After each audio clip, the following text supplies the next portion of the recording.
The hope is that we can innovate out of the problem of climate change. And I firmly believe that we can do that. So then the question is how to get that innovation. And really there are three ways to go about it. You can regulate toward it, you can incentivize toward it, or you can price toward it and toward this innovation. And so the regulatory approach is the approach that people who generally believe in government feel comfortable with. It's a respectable position. It's not the position we take at RepublicEN.org, but there's nothing like inherently evil about it. It's just that some people believe in the goodness of government to regulate. We happen to believe it's pretty inefficient. We also believe that the problem with domestic regulation is you can't impose it on China and India. And if you can't, well, then you're cleaning up the local air, which is great. That's a good thing to do. But you're not solving for climate change until you get China and India in on the deal. Welcome to Animalia, where we cover all things conservation, climate justice, and sustainability. Today, we are talking with Bob Inglis, who served 6 terms in Congress as a member of the Republican Party, most recently from 2005 to 2011. As we think it's important to bring in voices from all sides of the climate discussion here on Animalia so we can work together and stop the divide that partisanship creates. As you'll learn from Bob, when he started in Congress in the 90s, climate change was nowhere on his radar. However, that changed in his second 3-term stint as he recognized the massive threat of global warming and need for climate action. And he was willing to stray from the party line, as they put it in D.C., in order to stand up for what he thought was right to save this planet. As it turns out, Bob is playing a significant role today in making climate action a partisan issue and pushing those on the right to take it more seriously. Since leaving office, he founded RepublicEN, an organization dedicated to pushing the conservative climate change movement forward. So what does that mean exactly? We sat down with Bob to find out. Well, I wanted to start with your background and why I think it's very inspiring. I believe you served 2 stints in Congress, right? Both 3 terms, is that correct? Yes, that makes me a recidivist, I suppose. And what stands out is, I believe in your first stint in the 90s on the climate change front, on the global warming front, kind of as many were back then, more or less different. And then you've talked about sort of the journey you took in your second stint, starting with your son, which I want to hear about. But I believe it was your stance on climate change that sort of lost you that 4th term. And the fact that not only did you not sort of capitulate in order just to stay in Congress, but he doubled down on fighting climate action from within the conservative movement even harder through Republican and the work you've done since then. I think it kind of speaks. It's just nice to see. I think for those of us not in politics, we see a lot of politicians just be politicians, and to see someone stick to their values, even if it means losing an election and just doubling down, and who knows what the future holds for you to even come back in, whether that is interesting or not. But I don't know, it's inspiring, and kudos to you for sticking to those values.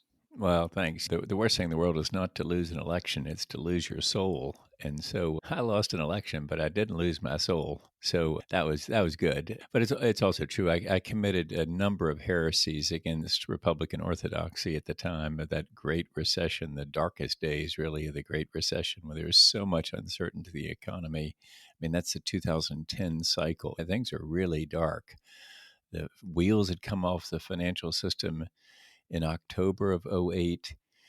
And then we entered that 10 cycle with a lot of uncertainty, houses underwater, people not certain about how they're going to pay the mortgage payment. And so in the midst of all that uncertainty, it appeared to a lot of people, I think a lot of conservatives, that, well, why is Inglis talking about climate change? That seems a long way away.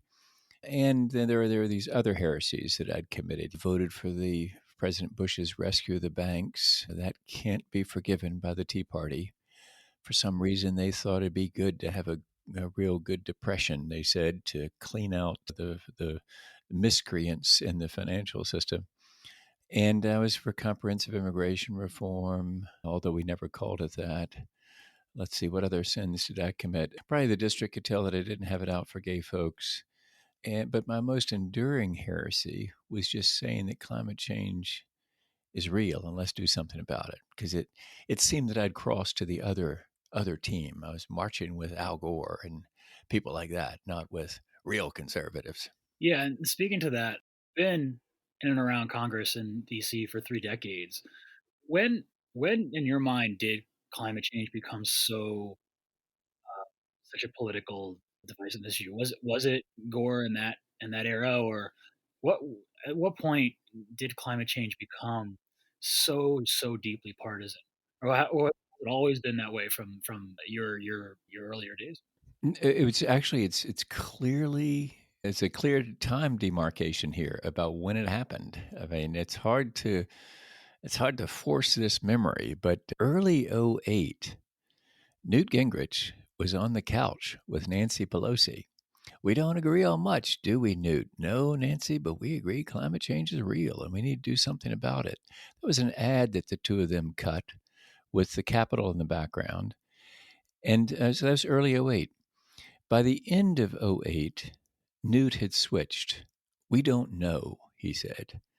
Two intervening events. One, the financial crisis, the wheels coming off the financial system in October of '08.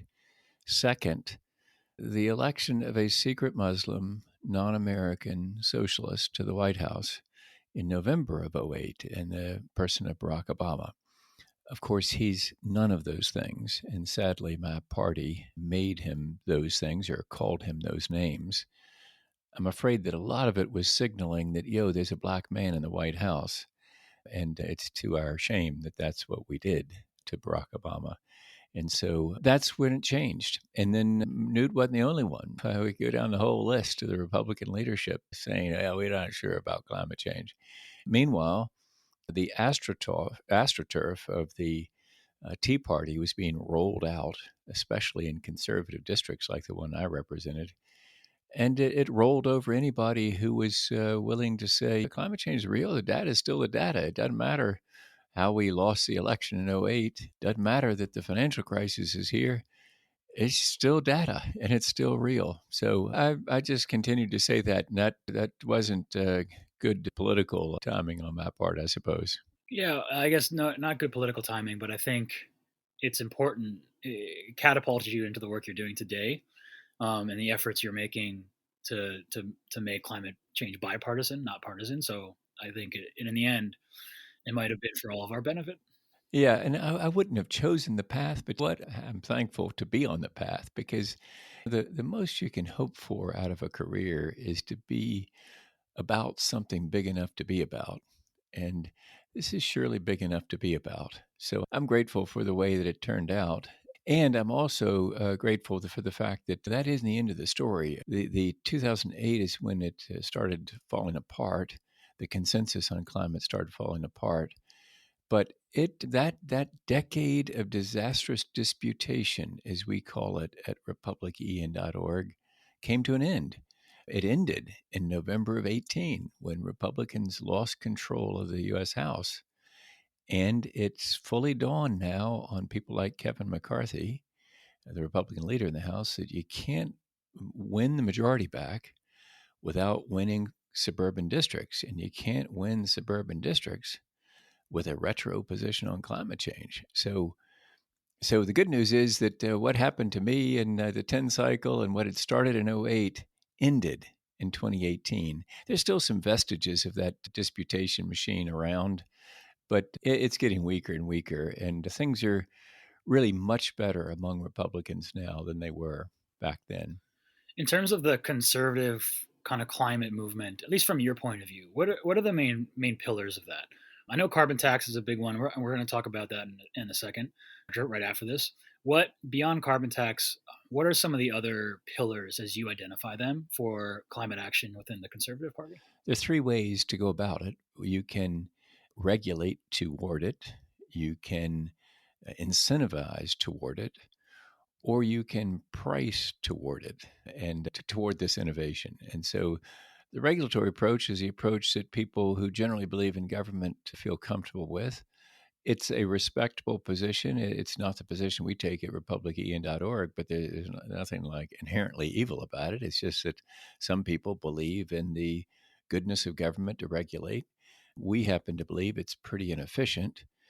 We also believe that the problem with domestic regulation is you can't impose it on China and India. And if you can't, well, then you're cleaning up the local air, which is great. That's a good thing to do. But you're not solving for climate change until you get China and India in on the deal. And so that's the limit we think of regulation. And of course, the people who believe in that path would say, well, yeah, but China is going to follow our moral lead. We say at RepublicEN.org, how's that working out for us on things like human rights? And then the second way you can do it is you can incentivize toward it. And this is where I think there'll be a first step among many in my party, the GOP.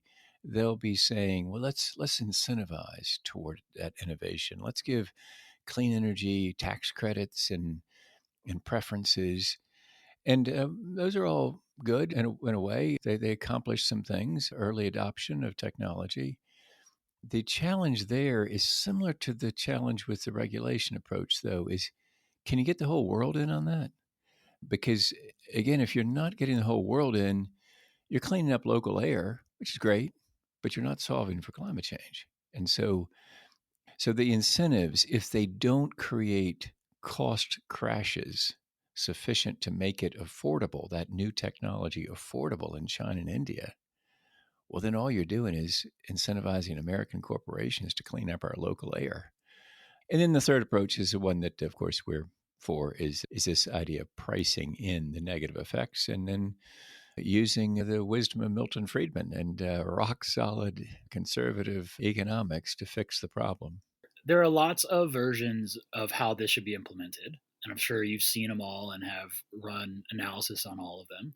There are folks that think any national carbon tax will not do the trick if it doesn't happen in cooperation at a global level with the major powers. It'll be just detrimental to the country that's putting it in place and not impactful. There are folks that think carbon tax will increase the cost of certain energies in the short term and have an adverse effect on more of the marginalized and working class citizens here. Where do you stand on terms of how would you implement the carbon tax? So the we think that the best way to impose a price on carbon dioxide is through a simple carbon tax. And what conservative would be for a new tax? I mean, it sounds at first blush like, well, that's a crazy idea. If you're a conservative, you're proposing a new tax. Well, yeah, it's a very special kind of tax. We'd make it two very special things about it. One is it should be revenue neutral, and second, it should be border adjustable. So those are all government terms, but they have real practical realities. Budget or revenue neutrality means that you would put on a carbon tax, but you would either reduce taxes somewhere else or dividend all of the money from the carbon tax back to the citizenry so that there's no growth of government. That's important to us as conservatives. So we're not involved here in a scheme to grow the government. We want to fix climate change by fixing the problem of economics that has an environmental consequence. That's what climate change is. It's a problem of economics. And so we figure that if you fix the economics, you can fix the environmental problem. And so so you apply the tax and you make it revenue neutral. And then the second, you make it border adjustable. But first, about this, how to impose a tax, presumably at the mine and at the pipeline is where you apply the tax. And the good thing about that is there are only about 2,000 companies that either mine coal or put stuff in a pipeline in America. So it's a very small job for the IRS. 2,000 taxpayers, they could do that in a morning. And so it's administratively simple. But then the price of everything goes up downstream, of course. The inputs of coal into a product are reflected in the price of that product. The price of gasoline goes up. So you put on a $25 per ton price on carbon dioxide, the price of gasoline goes up by 21 cents a gallon. The price of the average home's electricity goes up by $11 a month. And so the price of everything goes up. That seems terrible, right? Who wants Inglis for Congress? Hey, I want to make sure that the price of everything in your life goes up. But here's the thing, it's revenue neutral. We're going to give the money back to you in a tax cut. Preferably, if you ask me, it should be by FICA taxes, payroll taxes, because that's a way of dealing with the regressivity of a carbon tax. And yes, I think that conservatives like me should be concerned about regressivity, which means that if you put on a carbon tax, poor people are hurt more than wealthy people because they have less efficient houses, perhaps less efficient cars, and they're going to pay through the nose in a carbon tax. And so one way to address that regressivity is to reduce the payroll tax, which is a whoppingly regressive tax that we have in America. Whether you work at Microsoft or McDonald's, you pay 12.4% on the first dollar of income. 6.2% you see on your paycheck in the FICA box. What you don't see is that McDonald's or Microsoft is paying the other 6.2. So it's a whopping 12.4% regressive tax. So you reduce that and you put on a carbon tax. The Congressional Budget Office says that the bottom 70% of Americans do better. And so that's pretty exciting. That's one way to get to revenue neutrality. Another way is to dividend the money back. That addresses regressivity as well. And at RepublicEN.org, we're completely ecumenical, completely open to any recycling proposal you want to give. And we're happy to talk about dividends or tax cuts, particularly FICA tax cuts. So that's a key component of it. And then the other key component, of course, of this carbon tax would be the border adjustment. And it's just crucial. This is the thing that makes it so that the world gets in on this deal. And by the way, that revenue neutrality thing was all about conservatism, but this border adjustment, everybody agrees with. You won't find anybody that's not for this idea of imposing the tax on imports coming from countries that don't have the equivalent pricing of carbon dioxide. So the way that work is this: China is shipping in a sheet of flat steel right now through the port of Philadelphia. Came from a Chinese state-run industry. They stole the technology. Okay, so those were digs from a conservative perspective, and so they've got this sheet of flat steel. It's on the docks in Philadelphia. We apply the tax based on American equivalent flat steel. They object in the World Trade Organization. They say you can't do that. That's an impermissible tariff. We think they lose that case based on precedents in the chemical industry that say you can tax stuff coming in based on the content of the goo coming in. And this would be a content tax.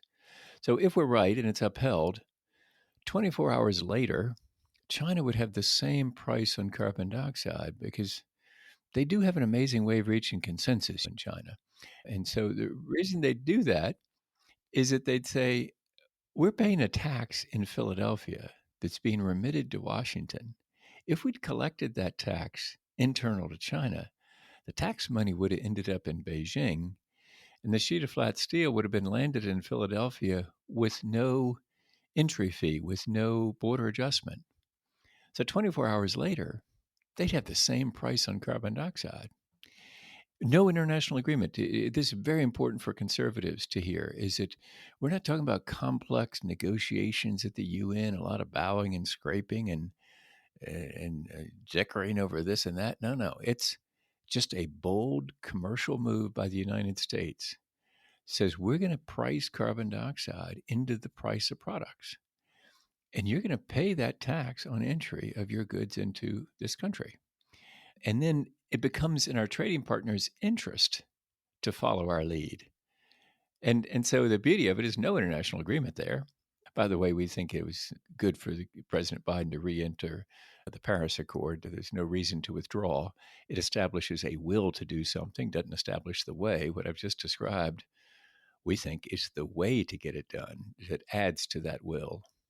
Yeah, and I've always said the Paris Accord is more of a signaling component than like the real steps we need to take. But those signals are important. Yeah, it's very important because you establish a will to do something, then you start searching for a way. Well, we think that it's good that all the nations of the world accept us. We're committed to that, and now we're committed again. So that's a good thing. In terms of what you propose on getting a revenue neutrality, particularly with the changes, the drops you would make in the FICA tax, the income tax, it makes sense what you're saying in theory. In terms of practicality of getting these things pushed through Congress, it seems like income tax is one of the most highly debated areas, and that there's obviously the left is very keen on changing the tax brackets according to income and taxing those who make more than they're getting taxed today, closing some of the loopholes that folks do use to avoid paying taxes in the wealthier class. And those things are very real and they're very valid to me.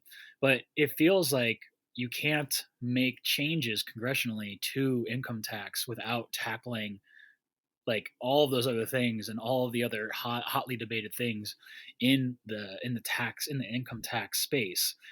So how like is it feasible for Congress to actually make an adjustment just for the sake of revenue neutrality with carbon without getting caught up in all of the other debates and entanglements that people want to make and change on both sides about taxes? It just seems like it's so hard to change tax law in the U.S. because there are so many hotly debated topics within that are hard to get bipartisan agreement on. Yeah, it's definitely not going to be easy. I don't have any illusions about how this is simple and easy to get through Congress. It's really pretty difficult because this is a major change. The key is that it be bipartisan because if you want to make stable policy, it needs to be bipartisan policy. And so, yeah, there'll be a lot of give and take. And the difference here is that if we, for example, reduce FICA taxes, those are not income taxes. Those are taxes to support Social Security. So the it makes it a little bit more complicated, frankly, because there's a question about whether you could do that in reconciliation, this process by which you can get something through the U.S. Senate on a simple majority vote.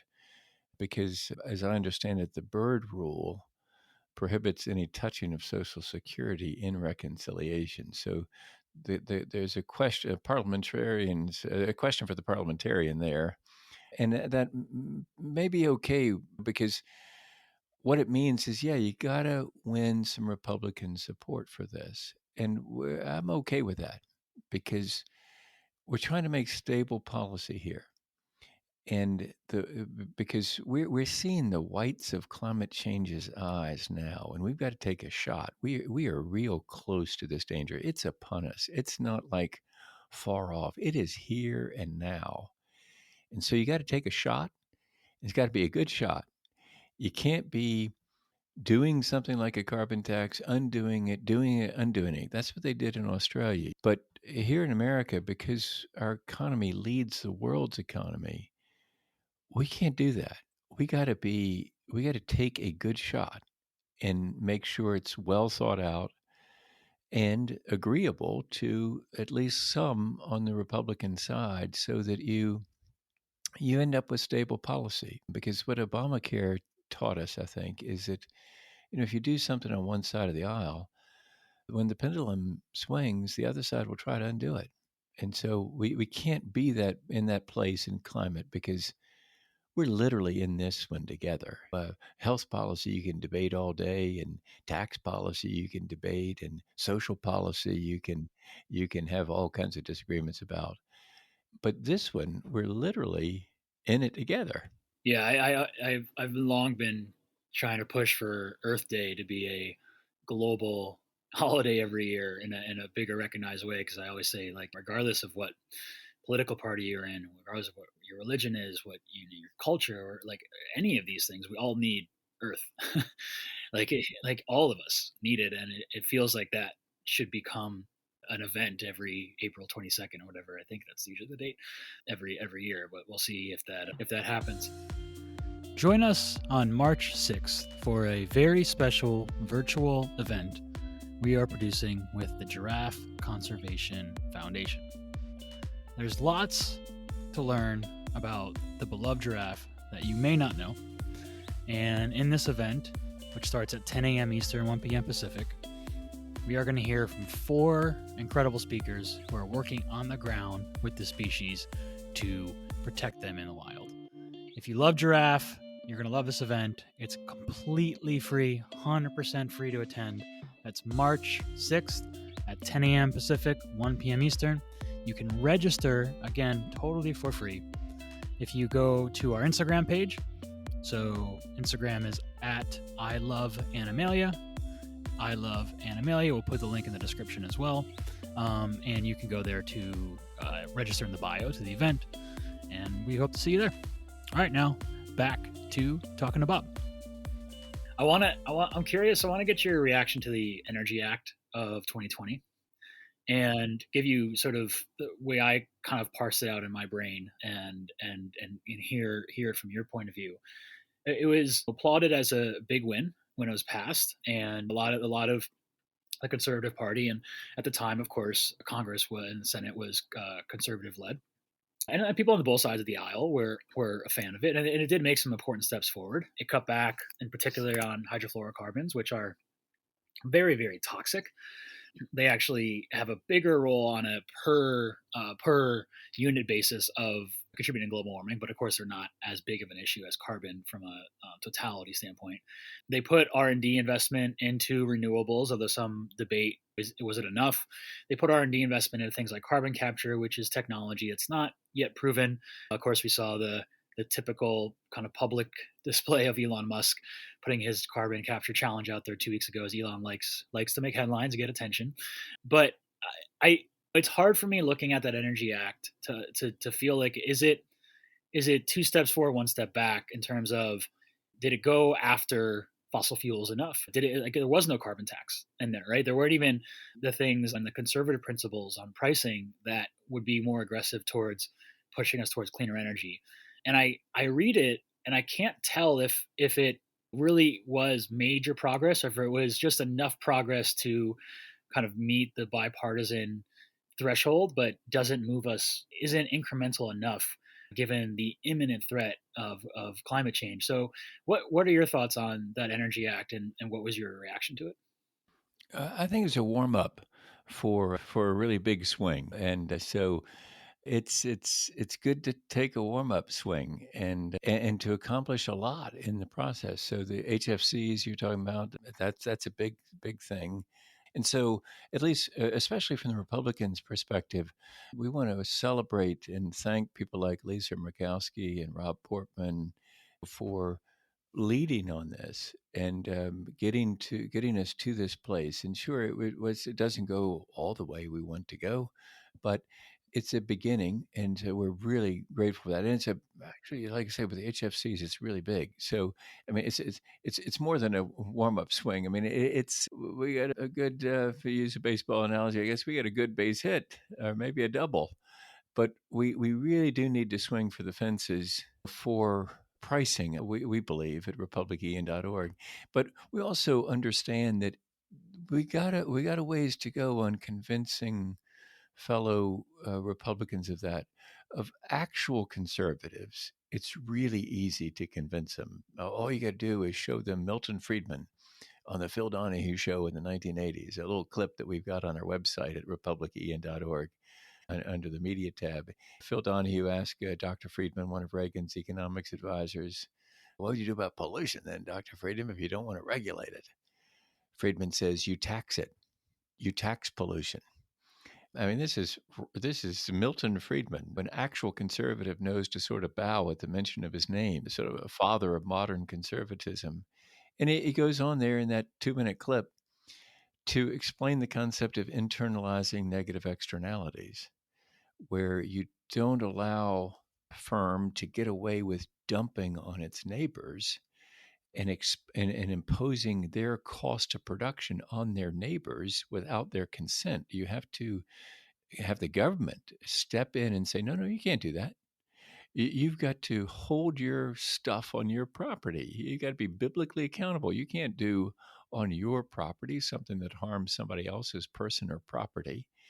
And that concept of internalizing those negative externalities or that negative effect is rock solid conservatism. And so if you're talking to a conservative, an actual conservative, they get it. If you're talking to somebody who's maybe new to Republican thought, perhaps came in because of a doctrine of grievance, or you're looking at a politician who's sort of afraid of those people who came in because of a doctrine of grievance, then it's a more delicate dance. And you got to explain a little bit more about why it is. It doesn't make sense. Doesn't make sense to you, even if you are one of those populist nationalists, to impose cost on a producer if they're dumping on their neighbor. You don't let people get away with that, right? We don't believe in that in America. Our faith traditions don't tell us that's okay. And I guess what I'm admitting, James, is it's going to take a little bit of work there. It's not like it's and it's going to be hard work. It's not like it's a nilly easy thing to get done. It takes some real good conversations in order to get people to see the wisdom of that. Yeah, and I can see it being a step in the right direction, and I also agree with that. As long as, like what you're saying is, we still need a home run. We still need a swing for the Yeah. fences. Yeah. Getting back to your area of focus in terms of the Green New Deal, I'd love to understand what in that legislature do you think goes too far, and then where and what in there do you think has merit? Because I imagine, coming from your perspective and some of the things I've read up about your proposed policies and thoughts in the space, there are parts of that you would align with, and there's probably parts of that you think go into that first category of too much regulation, too much government. I'm curious just to hear if there's a couple things that stand out to you that you can highlight where you think it does go too far in that direction, and if there's a couple areas that you think have merit where you are aligned with within that conservative kind of climate movement.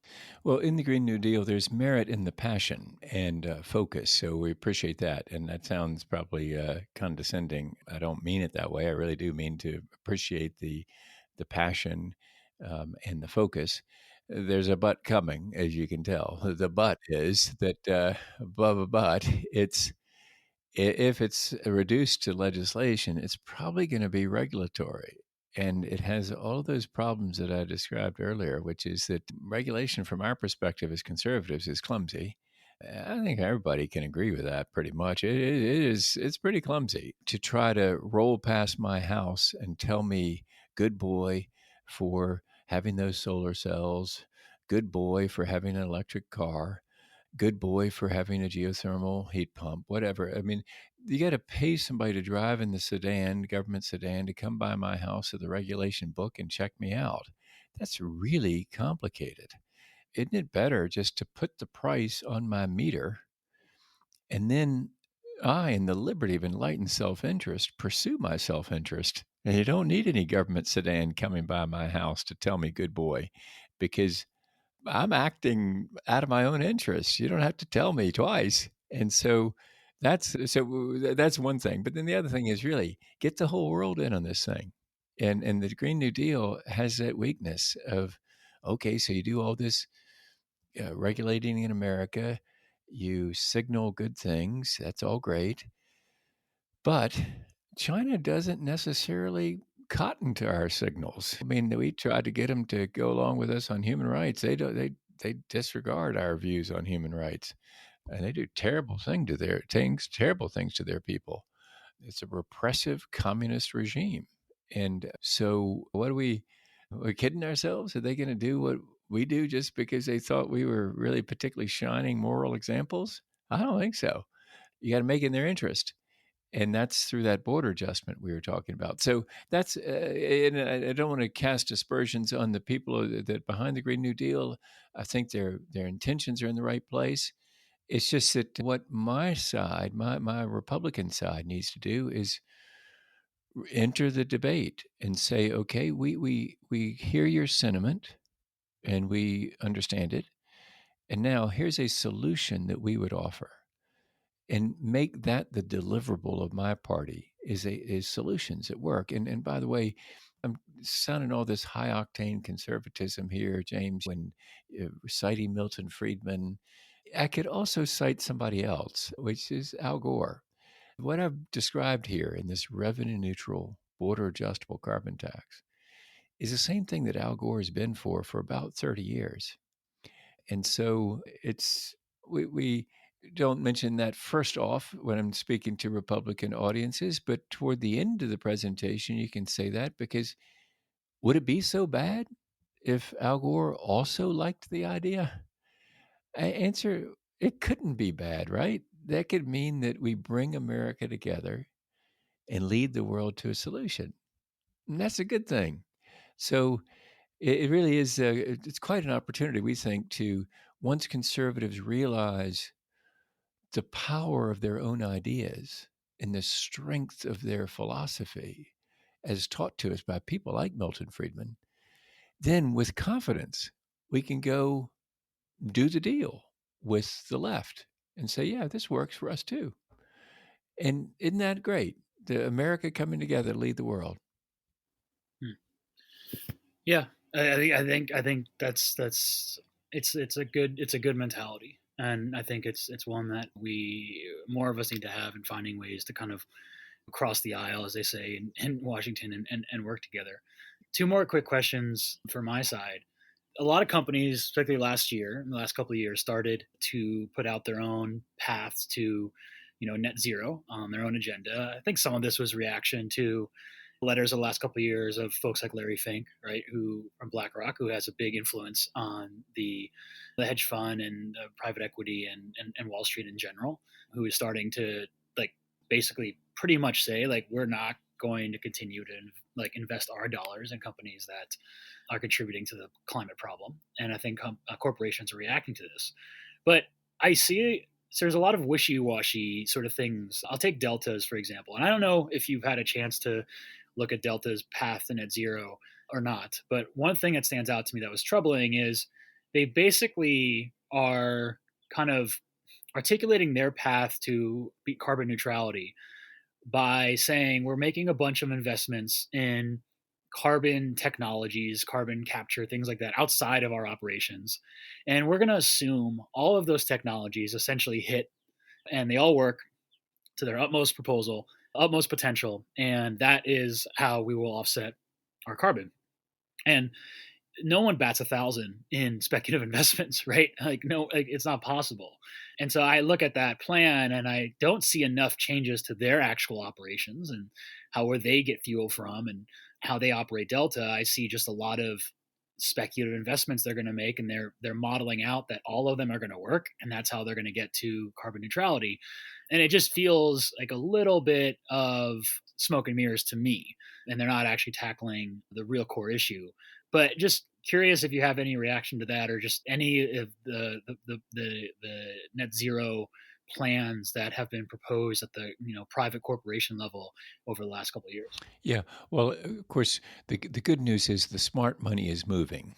And so that's an important signal to the political class that when you see the smart money moving, in other words, BlackRock, for example, doing exactly what you just described, saying that we're not going to invest in people that can't show us a declining carbon footprint because they assume, and I think it's a good assumption, that a carbon constrained future is coming. And if you can't show a declining carbon footprint, then your stock value is going to be punished. And so an investor like BlackRock is the smart money and they're sort of signaling something. And so that signal gets picked up by the political class and then they realize, oh yeah, people are moving. Let's move with them. So that's an important thing. As it comes when it comes to a company like Delta, I think that they're in a tough spot, aren't they? Because they're a company that needs a lot of fossil fuels at this point in order to operate, to fly us for where we want to go. And so either there's some kind of new fuel, or they do benefit from carbon capture and sequestration. That latter thing, though, is way beyond the capacity of Delta to create, I should think, because Delta's a big company and been very successful. They have some trouble right now, of course, like all airlines do in the coronavirus times. But making carbon capture and sequestration, or direct air capture, especially, I should be speaking of direct air capture, making that economic. Wow, that's beyond Delta. And so, yeah, they're probably assuming some things there, but I think this is a Republican that I'm speaking. I'm a Republican. If I were still in Congress, I'd be voting federal money for real research on that direct air capture, and serious money, because the reality is a company like Delta can't do that by themselves. BlackRock can't do it by themselves. Really, that kind of basic research has to be done by the government. And I realize some of my libertarian brothers and sisters would object to that, but we Republicans have typically said, sure, that's fine. That's a valid role of government, is to do that basic research that individual companies really can't justify to their shareholders. Yeah, I think that's a good point. Real quick, just to wrap things up, what are your high level thoughts to the Biden administration so far? 3 weeks or so in, he's very executive order happy, but a lot of them have been pointed towards climate. It's been one of his kind of key pillars and one of his campaign promises that he's determined to deliver on. Just on climate, we don't want to address anything else with the Biden administration, but just on the climate executive orders to date, do you think generally in the right direction, or do you think it's already pushing too far towards the regulation side and not enough towards the pricing and kind of free market side? I'm encouraged by what President Biden is doing on climate, mostly because he's making it such a high priority. This is the first time that's ever happened. And so it's a very good signal from President Biden that he mentions it as one of his key objectives. And so reentering Paris, as we discussed earlier, is a good move. And other signals in the executive orders have been positive. Of course, what we at RepublicEN.org want to see is especially him reaching out to Republicans in the Senate and in the House to invite them into the conversation.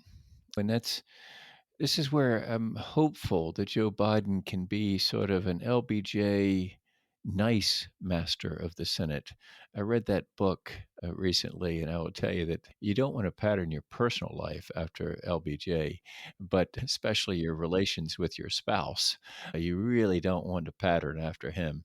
But so hopefully Joe Biden can be a nice master of the Senate and understand that you got these Republicans. You need their support. You need to make this bipartisan.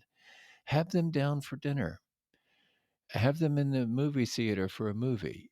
Cajole them. Talk to them about what matters to them. See if you can get them on the infrastructure package. Maybe that's a doorway in.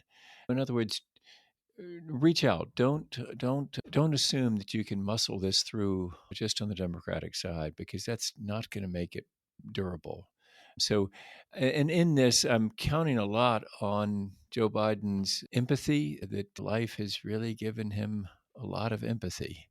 And maybe in this process, he can bring some healing to the country, is showing a way that Republicans and Democrats can talk and accomplish things together rather than be locked in mortal combat.